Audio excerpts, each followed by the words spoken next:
নমস্কার, সকলকে স্বাগত। 2025 সাল কেমন যাবে সবাই খুব উদ্গ্রীব, আর সেই জন্যই আপনাদের কাছে নিয়ে এসেছি এই আপনাদের পারফেক্টলি জানিয়ে দেওয়ার 100% অ্যাকিউরেট প্রেডিকশন। প্রথমেই যে বিষয়টা বলবো যে নতুন বছর শুরু হতে চলেছে, তাই সমস্ত মানুষজনেদেরকে আমাদের এই চ্যানেলের যারা সাবস্ক্রাইবার এবং যারা যারা ভিউয়ার্স রয়েছেন প্রত্যেকের জন্য ঈশ্বরের কাছে বিশেষ কৃপা প্রার্থনা করছি।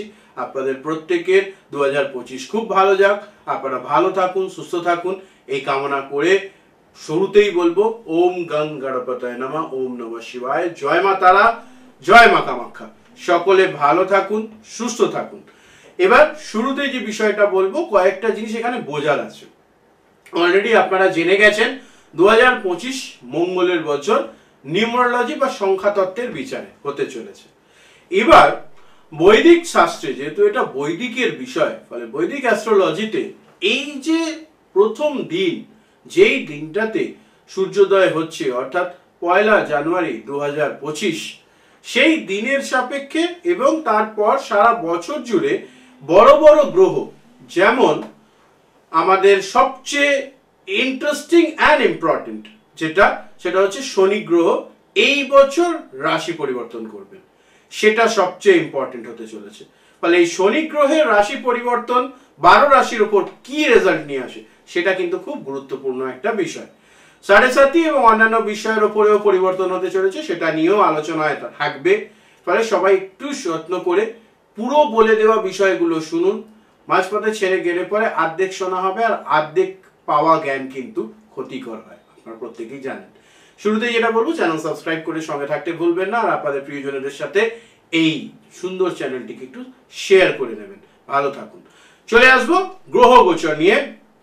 প্রথমেই যে গোচরটা সবাইকে নাড়িয়ে দিতে চলেছে সেটা হচ্ছে 29 মার্চ 2025 রাত্রি 10:07 মীন রাশিতে গোচর করে যাবেন শনিদেব কুম্ভ রাশি থেকে।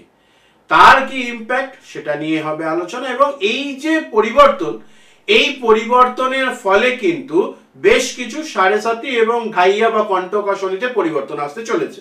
যেমন বিশেষ করে মকর রাশির 7.5 শেষ হয়ে যাবে, কুম্ভ রাশির 7.5 দ্বিতীয় চরণ শেষ হয়ে শেষ চরণে চলে আসবে, মীন রাশির প্রথম চরণ শেষ হয়ে চলে আসবে মধ্যচরণ বা দ্বিতীয় চরণে, এবং তার সঙ্গে সঙ্গে অবশ্যই কিন্তু মেষ রাশির 7.5 প্রথম চরণ শুরু হয়ে যাবে।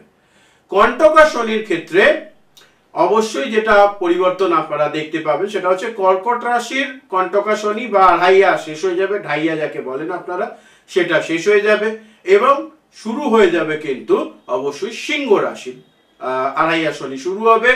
তার পাশাপাশি বৃশ্চিক রাশির ঢাইয়া শেষ হয়ে শুরু হয়ে যাবে কিন্তু ধনু রাশির ঢাইয়া। ফলে এইটা হচ্ছে শনি গ্রহের মূল ইম্প্যাক্ট। এছাড়াও আপনারা প্রত্যেকেই জানেন শনি গ্রহ তার তৃতীয়, সপ্তম এবং দশম দৃষ্টি দিয়ে বিভিন্ন রাশির উপরে একটা বিশেষ প্রভাব ফেলবেন, কারণ কলিযুগে শনিদেবী হচ্ছেন কর্মফল দাতা। ফলে আপনি কর্মের কেমন ফল পাবেন আর কেমন পাবেন না সেটাও কিন্তু অনেকটা, বছরটা মঙ্গলের হলেও ন্যায় বা কর্মের হিসাব কিন্তু আপনারা পেতে চলেছেন এই শনি গ্রহের কাছ থেকে। ফলে সেই ইম্প্যাক্টটা কেমন কি থাকবে রাশি ওয়াইজ আলোচনা করব, গোচরে এটা বললাম। পরবর্তী যে পরিবর্তনটা খুব ইম্পর্টেন্ট এবং আপনাদের পুরো জীবন নাড়িয়ে দেবে সেটা হচ্ছে বৃহস্পতির পরিবর্তন। আর এটা 187 বছর, আমি চেক করে দেখছিলাম পেছনে যেতে যেতে, 187 বছর পর এরকম ঘটনা ঘটছে যে দেবগুরু বৃহস্পতি একই বছরে 4 বার রাশি পরিবর্তন করবেন। হ্যাঁ, বলছেন কি? হ্যাঁ, আপনারা ঠিকই শুনছেন, 4 বার রাশি পরিবর্তন করবে দেবগুরু বৃহস্পতি। এবং এই দেবগুরু বৃহস্পতি প্রথমে 15 মে 2025 বৃষ রাশি থেকে মিথুন রাশিতে গোচর করবে। 15 মে 2025 বৃষ রাশি থেকে মিথুন রাশিতে গোচর করবে দেবগুরু বৃহস্পতি। অবশ্যই এটার একটা দারুণ ইম্প্যাক্ট কিন্তু সমস্ত রাশির উপরে পড়বে, এটা একটা বড় ব্যাপার। পাশাপাশি 19 অক্টোবর 2025 মিথুন রাশি থেকে কর্কট রাশিতে গোচর করবে অতিচার গতি দ্বারা, মানে গতি তার থেকেও অতিচার গতি, মানে খুব দ্রুত গিয়ে কর্কট রাশিতে চলে যাবে। মিথুন রাশির মানুষজনেদের মনটা নিশ্চয়ই ছোট হয়ে গেল যে কি ব্যাপার, এইটুকুর জন্য এলো। 13 মাস তো বৃহস্পতির সঞ্চারকাল থাকে, দুঃখ পাওয়ার কিছু নেই, আগামী সময় আমি বলছি বিষয়টা। এরপর 19 অক্টোবরের পর 11ই নভেম্বর দেবগুরু বৃহস্পতি বক্রী হয়ে যাবেন এবং 4 ডিসেম্বর অতি বক্রী হয়ে আবার মিথুন রাশিতে ব্যাক করবেন। তাহলে দেখুন, বৃষ থেকে মিথুন, মিথুন থেকে কর্কট, কর্কট থেকে আবার মিথুন রাশিতে ফেরত যাওয়া, 4টে রাশি ঘুরে ফেললো না? ফলে 4 রাশিতে দেবগুরু বৃহস্পতি 1 বছরের মধ্যে সঞ্চার করবেন। ফলে এই যে বললাম, জীবন নাড়িয়ে দেবে এবং আপনারা আশেপাশেও বিভিন্ন জিনিস দেখতে পাবেন। এটা একটা বড় বিষয়, এটাকে মাথায় রাখুন। এরপর যেটা নিয়ে আপনারা খুব কি বলবো, ভীত সন্ত্রস্ত মানুষজন থাকে, কিছু মানুষজন এইটা খুব ভয় করেন যে রাহু আর কেতুর গোচর, তাই না? যে জ্যোতিষের কাছে গেলাম, বললো রাহু ভালো নয়, তাই জন্য জীবনে সমস্যা হচ্ছে। কারো সাংসারিক জীবনে কষ্ট আসছে, বলা হলো কেতু ভালো নয়, তাই জন্য প্রবলেম হচ্ছে। ফলে এই রাহু কেতুর গোচরও কিন্তু অনেকটা আপনাদের 2025-এ সমস্যা তৈরি করতে চলেছে, বা কিছু কিছু মানুষদেরকে অনেক ভালো ফলাফল দিতে চলেছে। তো আসুন দেখে নেওয়া যাক রাহু কেতুর গোচর কি থাকছে। রাহু এবং কেতু উভয়ই 18ই মে 2025 বিকেল 5:08 মিন থেকে কুম্ভ রাশিতে। কারণ খেয়াল রাখবেন, এনারা যেহেতু সদা বক্রী থাকেন, তাই এনাদের সঞ্চারটা সামনের দিকে না হয়, পেছন দিকে হয়। তাই মিন রাশি থেকে ব্যাক করে চলে আসবে কুম্ভ রাশিতে রাহু। কেতু গ্রহ একইভাবে কন্যা রাশি থেকে গোচর করে যাবেন অবশ্যই কিন্তু তার পেছনের রাশি অর্থাৎ সিংহ রাশিতে। ফলে সিংহ রাশিতে কেতুর গোচর 18ই মে বিকেল 5:08 হতে চলেছে। এইটা হচ্ছে মূল 4টে বড় গ্রহের পরিবর্তন। এছাড়া আপনারা প্রত্যেকেই জানেন, চন্দ্র প্রতি 2.25 দিনে এক একটি রাশি পরিবর্তন করে, তাই সেইটা বার্ষিক রাশিফলের ক্ষেত্রে আমরা ধরিনি। মঙ্গল 42 দিনের মাথায় রাশি পরিবর্তন করে, 42 থেকে 46 দিনের মাথায়। কিছু কিছু সময় বক্রী থাকলে এবং তার পছন্দের ঘর হলে সেটা 56 বা 60 দিনে চলে যায়। ফলে সেইটাকেও আমরা এখানে বিচার্য করিনি, কারণ ওটা যখন মাসিক রাশিফল দেবো সেখানে চলে আসবে। এখানে বলে আপনাদের সময় নষ্ট করবার কোনো ইচ্ছে আমার নেই। আর বাদ বাকি বুধের গোচর 18 দিনে, শুক্রের গোচর 26 দিনে, সেই জন্য সেগুলোকেও আমরা এখান থেকে এক্সক্লুড রেখেছি। সেগুলোর জন্য সাপ্তাহিক রাশিফল, মাসিক রাশিফল এই চ্যানেলেই পেয়ে যাবেন। তো সেইগুলো তখন ফলো রাখবেন। বার্ষিক রাশিফলের সঙ্গে মাসিক রাশিফল এবং সাপ্তাহিক রাশিফল যদি আপনারা ট্যালি করেন, অনেক কিছু জানতে পারবেন, এটা মাথায় রাখুন।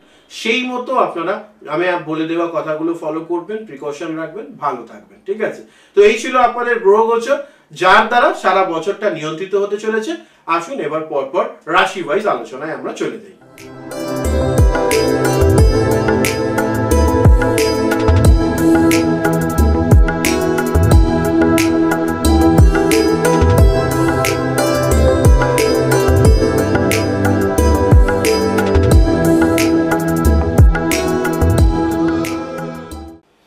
নমস্কার, সকলকে স্বাগত। আমি অ্যাস্ট্রোলজার ডক্টর নীলাদ্রি নারায়ণ বাসু। আর এখন আমরা আলোচনা করে নেব কন্যা রাশি 2025 কেমন যেতে চলেছে। কন্যা রাশি যারা প্রচুর সংঘর্ষ, যুদ্ধ, লড়াই এগুলো করবার পরেও জীবনে খুব বেশি সুখ শেষ 2 বছর ধরে পাননি, যারা জীবনে চেষ্টা করছেন এগিয়ে যাওয়ার, কিছু উন্নতি করার, অনেক কন্যা রাশির জাতক জাতিকা আমাকে বলেন দাদা একটা বাড়ি করতে চাই, কিন্তু কিছুতেই পয়সা জোগাড় করতে পারছি না। তাদের কি এই অবস্থার পরিবর্তন 2025-এ হবে? আসুন দেখে নেওয়া যাক। আর জানেনই আমার যে ক্যাটাগরি ওয়াইজ আলোচনা চলে, সেই ক্যাটাগরি অনুযায়ী যদি আমরা বলি কথা, সেক্ষেত্রে বলো প্রথমেই যে বিষয়টা নিয়ে আলোচনা করব সেটা হচ্ছে শিক্ষা। শিক্ষার্থীদের ক্ষেত্রে যেটা দেখতে পাচ্ছি, কোথাও না কোথাও জীবনের এগিয়ে চলবার পথে শিক্ষার্থীদের জন্য কিন্তু 2025 প্রথম মাস থেকে খুব ভালো সুবর্ণ সুযোগ এনে দিতে চলেছে। কেন?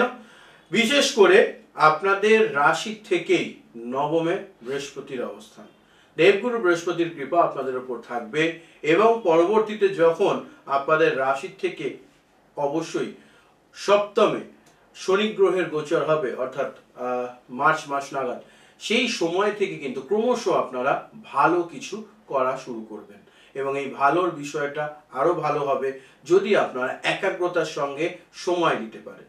উচ্চবিদ্যা নিম্নবিদ্যা দুটো ক্ষেত্রেই খুব সুন্দর সুযোগ, সুবর্ণ সুযোগ পেতে পারেন এবং সেটা এগিয়ে যাওয়ার ক্ষেত্রে আপনাদেরকে প্রচুর সহযোগিতা করবে।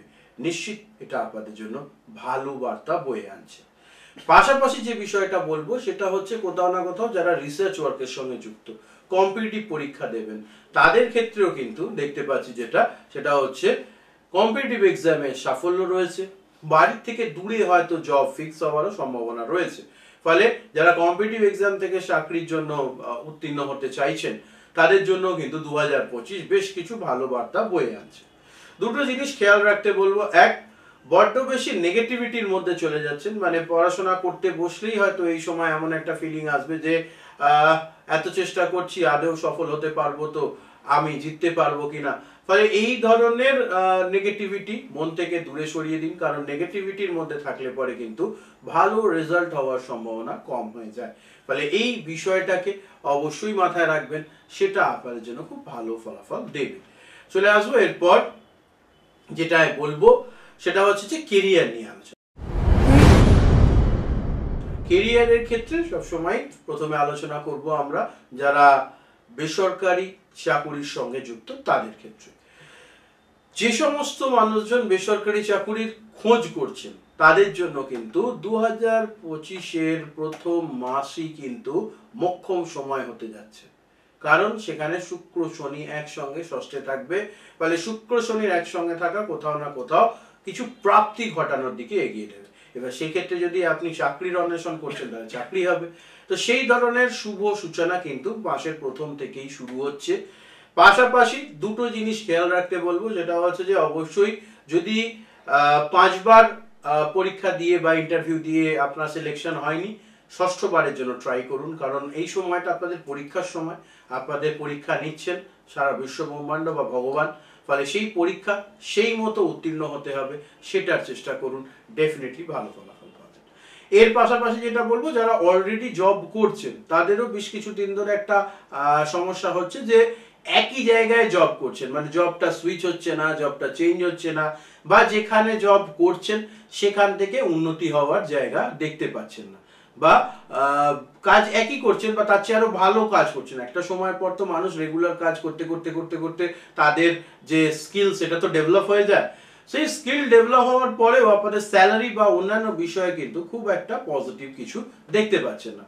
সেখান থেকে বলবো অবশ্যই কিন্তু সেক্ষেত্রে আপনারা ট্রাই করবেন যে জব চেঞ্জ করবার। বিশেষ করে এপ্রিল, মে, জুন, জুলাই পর্যন্ত সময় জব সুইচ বা চেঞ্জের জন্য খুব ভালো। এবং স্যালারি হাইকের জন্য যদি কথা বলতে হয় তাহলে মাসের প্রথম দিকেই কথা বলে, মানে বছরের প্রথম দিকেই কথা বলে নেবেন। যদি দেখছেন যে তারপরেও আপনার স্যালারি বাড়লো না, তখন বিকল্প বা অন্য কোম্পানিতে যাওয়ার চিন্তা ভাবনা করবেন। পাশাপাশি আরো একটা শুভ সময় বলে দিই, জুলাই এর পর থেকে আগস্ট সেপ্টেম্বর বাদ দিয়ে দেবেন, তারপর অক্টোবর নভেম্বর মাস কিন্তু জব সুইচিং বা জব চেঞ্জের জন্য খুব ভালো সময়। ফলে এই সময়টা মাথায় রাখুন, সেটাকে কাজে লাগালে ডেফিনেটলি আপনারা খুব ভালো সুযোগ পাবেন। আর একটা কথা বলবো, অফিসের বাতাবরণ যেহেতু কেতু লগ্নে রয়েছে, মে মাসের শেষ পর্যন্ত আপনারা মাথাটা ঠান্ডা রাখুন। হঠাৎ করেই দেখবেন আপনি এমন একটা চক্রান্তের শিকার হচ্ছেন যে চক্রান্তটার আপনি বিন্দু বিসর্গ জানেন না, কিন্তু আপনাকে ঘিরে একটা চক্রান্ত হয়ে গেল। সেই ধরনের সমস্যার থেকে দূরে থাকবার চেষ্টা করুন। অফিস কলিগরা বেশ কিছু মানুষজন আপনাদের উপরে বিনা কারণে, মানে আপনি নিজেও জানেন না যে আপনি কি ক্ষতি করেছেন, কিন্তু তারা আপনার সঙ্গে সদ্ভাব বজায় রেখে চলবার ক্ষেত্রে কোথাও না কোথাও একটুখানি দেখতে পাচ্ছি সমস্যা রয়েছে। ফলে এই ব্যাপারটা একটুখানি খেয়াল রাখতে হবে। এরপর যেটা বলবো সেটা হচ্ছে যারা ব্যবসার সঙ্গে যুক্ত বা যারা ব্যবসা করবেন ভাবছেন, আমি বলবো একটু ধৈর্য ধরুন। যারা এখনো ব্যবসা শুরু করেননি তারা জুন মাসটা টার্গেট করবেন যে আমি জুন মাসে ব্যবসা শুরু করব। তার জন্য আগে থেকে যা যা স্টেপস, মার্কেট অ্যানালিসিস, জ্যোতিষীদের সঙ্গে কথা বলা, জ্যোতিষীর সঙ্গে কথা বলা, একজন অভিজ্ঞ জ্যোতিষীর সঙ্গে কথা বলে নিজের জন্মছকের সঙ্গে যে বিষয়ের ব্যবসা করতে চাইছেন সেটা ভালো যাচ্ছে কিনা সেটা একটু দেখে নিন। এগুলো করলে কি হবে না, সমস্ত দিক যদি আপনি একদম ভালো করে দেখে বুঝে নিয়ে মাঠে নামেন সেক্ষেত্রে সফল হওয়ার চান্সেস বেড়ে যায়। না হলে পরে কথাতেই আছে বাঙালির ব্যবসা হয় না। বাঙালির ব্যবসা হয় না কেন সেটার মধ্যে এই কারণগুলোও কিন্তু নিহিত আছে। তাহলে এইগুলো একটুখানি আপনাদেরকে খেয়াল রাখতে হবে। পাশাপাশি যেটা বলবো, তাহলে যারা অলরেডি এক্সিস্টিং ব্যবসায় আছেন তারা কি তাহলে কোনো রকম ব্যবসার কাজকর্ম করবেন না? যারা বলছে নতুন ব্যবসা করবার জন্য জুন মাসটা টার্গেট করতে, তাহলে ফ্রম জানুয়ারি টু জুন এই 6 মাস কিছু করবো না বা 5 মাস কিছু করবো না? অবশ্যই করবেন, নিশ্চিত রূপে করবেন। আপনারা যেটা করবেন সেটা হচ্ছে এগিয়ে চলার পথে চেষ্টা করুন যতটা সম্ভব রিস্ক ফ্রি বিজনেস করা যায়। রিস্ক ফ্রি মানে কেউ একটা বড় অর্ডার দিল আর সেখানে আপনাদেরকে হিউজ একটা টাকা বললো যে আপনাদেরকে দিতে হবে, হ্যাঁ, বা একটা ধার দিতে হবে। তো এই হিউজ টাকা ধার দিয়ে ব্যবসা করবার প্রয়োজন নেই, যতটা রিস্কটাকে মিনিমাইজ করা যায়। ঠিক আছে, এইটা মেনটেন করুন, ডেফিনেটলি ভালো ফলাফল পাবেন।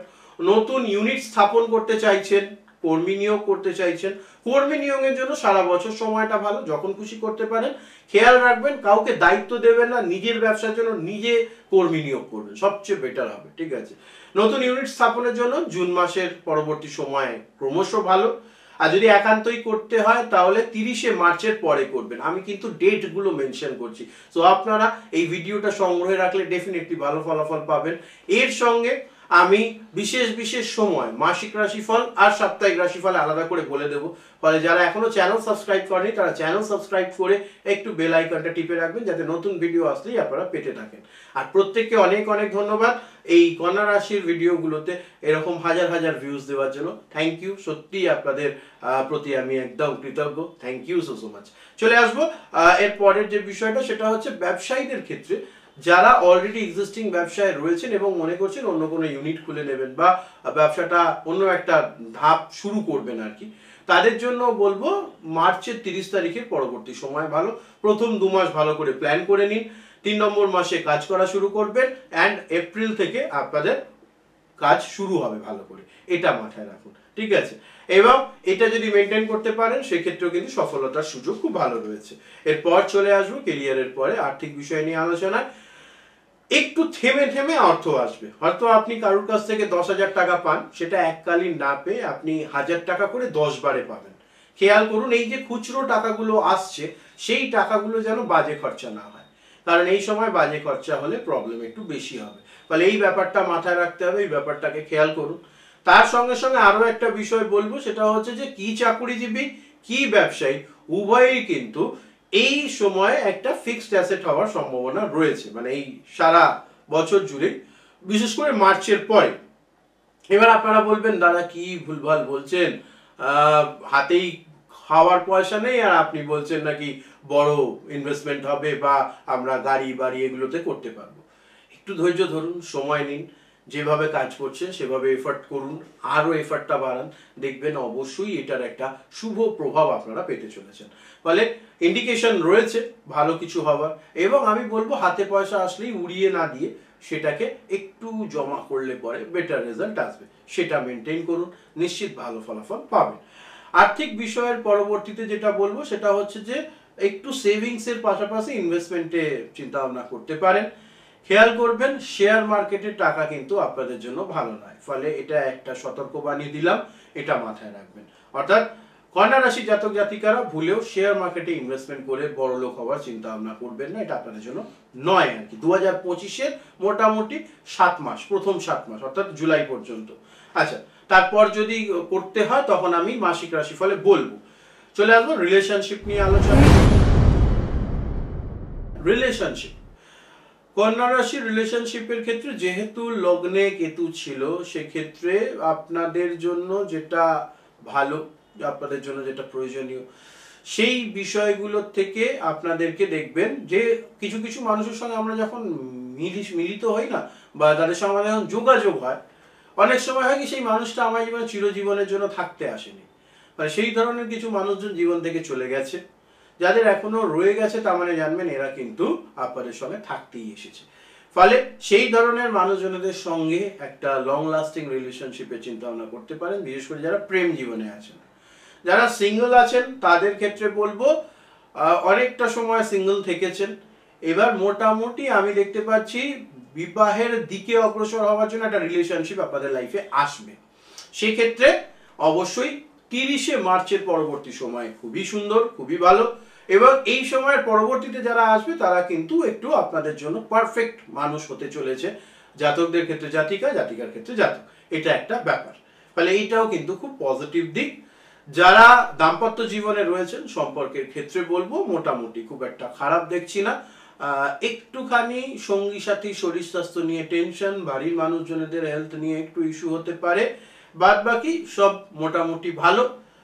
কথাবার্তা বলবার সময় যেহেতু রাশিতে কেতু, এই কথাটা খালি মাথায় রাখবেন, তাহলেই দেখবেন হঠাৎ করে রেগে গিয়ে কোনো বিরূপ সমস্যা তৈরি হওয়ার যোগ আপনারা করছেন না। এটা একটা বড় ব্যাপার, সেটা মাথায় রাখুন। এরপর চলে আসবো আপনাদের হেলথ নিয়ে আলোচনায়।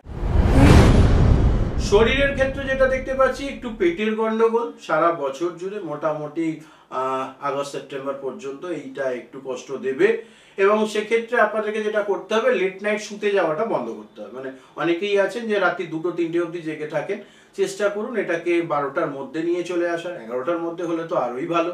এবার বলবেন মানে তাহলে তো আপনার ভিডিও দেখাও বন্ধ করে দিতে হবে, একদমই তা নয়। অন্য সময় দেখবেন, রাত্রি জেগে আমার ভিডিও দেখে নিজের শরীর নষ্ট করবার প্রয়োজন নেই। আর এই ধরনের সৎ উপদেশ দিই বলেই আমার এত আপনারা ভালোবাসা দেন, থ্যাংক ইউ তার জন্য। তো রাত্রি জায়গাটা বন্ধ করতে হবে, নাহলে কিন্তু পেটের গন্ডগোল এবং সেই রিলেটেড আরো রোগ ব্যাধি হওয়ার সম্ভাবনা রয়েছে, সেটা মহিলাদের জন্য, পুরুষদের জন্য, এটা একটু খেয়াল রাখুন। পরবর্তীতে যেটা বলবো সেটা হচ্ছে মহিলাদের ক্ষেত্রে কিছু কিন্তু গাইনো রিলেটেড ইস্যু থেকে অপারেশনের যোগ তৈরি হচ্ছে, অ্যান্ড এটা তৈরি হবে মার্চের 31 তারিখের পর থেকে। মার্চের 31 তারিখের পর থেকে খুব সতর্ক থাকতে হবে। রাতারাতি কিছু এমন রোগ ডেভেলপ হয়ে যাবে শরীরে, যেটা ডাক্তার বলবে ইমিডিয়েট আপনাদের অপারেশনের দরকার রয়েছে। ফলে সেটার জন্য একটু সতর্ক থাকুন, হেলথের ব্যাপারটাকে নজর দিতে হবে, কারণ দিনের শেষে শরীর ভালো না থাকলে আপনি কিচ্ছু করে উঠতে পারবেন না, বা আপনারা কিচ্ছু করে উঠতে পারবেন না, এই ব্যাপারটা মাথায় রাখুন। এরপর যেটা নিয়ে বলবো সেটা হচ্ছে ভ্রমণ। সারা বছর জুড়ে চাকরির জন্য, শিক্ষা লাভের জন্য, ব্যবসার জন্য বিদেশ ভ্রমণের যোগ রয়েছে, বা আউট অফ স্টেট যাওয়ার যোগ রয়েছে। এইটা যদি আপনাদের এই কারণগুলোতে হয় তাহলে খুবই ভালো, সেইগুলোকে কাজে লাগান। এছাড়া যদি বেড়াতে যাওয়ার জন্য হচ্ছে তাহলে বলবো মোটামুটি মার্চের পরে এপ্রিল থেকে আপনারা ভ্রমণের চিন্তা ভাবনা করবেন। বিদেশ ভ্রমণের জন্য এপ্রিলের পরবর্তী সময় ভালো। আর ছোটখাটো ভ্রমণ করতে পারেন, আধ্যাত্মিক জায়গায় ভ্রমণের সম্ভাবনাই বেশি, কারণ রাশিতে কেতু থাকলে পরে একটু আধ্যাত্মিক চলন মানুষের হয়। অনেক মানুষজনকে আগামী দিনে আমরা স্পিরিচুয়াল গুরুদেব বা ধার্মিক কথা, বেদ, উপনিষদ এগুলো সম্পর্কে কথা বলতে শুনতে পাবো কন্যা রাশি জাতক জাতিকাদের। বয়স যা কিছু হতে পারে, ফলে এই আধ্যাত্মিক চলনটা খুব ভালো জিনিস। এটা জীবনে একটা প্রশস্তি বা শান্তি এনে দেয়। ফলে এই প্রশস্তি বা শান্তি আপনাদের জীবনে সারা জীবন থাকুক, এই কামনা করি। ভালো থাকবেন, সুস্থ থাকবেন। যারা ভিডিও দেখে সাবস্ক্রাইব করেছেন তাদের জীবনে অনেক অনেক উন্নতি হোক মা কামাখ্যার কৃপায়। যারা করেননি তাদের জীবনেও উন্নতি হোক, ভালো থাকুন। আজ করেনি, অন্য কোনোদিন নিশ্চয়ই চ্যানেলটাকে সাবস্ক্রাইব করবেন। সকলে ভালো থাকবেন, সুস্থ থাকবেন। আর এইটার যে পার্টটা যেটা মিসিং থাকছে এই ভিডিওতে, সেটা হচ্ছে যে আপনাদের কি প্রতিকার করলে সারা বছর ভালো থাকবেন, সেটা এই ভিডিওর সঙ্গে জুড়ে দিয়ে অযথা বড় করলাম না, ওটা আলাদা একটা ভিডিও দেব। ভালো থাকুন, সুস্থ থাকুন। নমস্কার, হর হর মহাদেব, জয় মা কামাখ্যা, জয় মা তারা।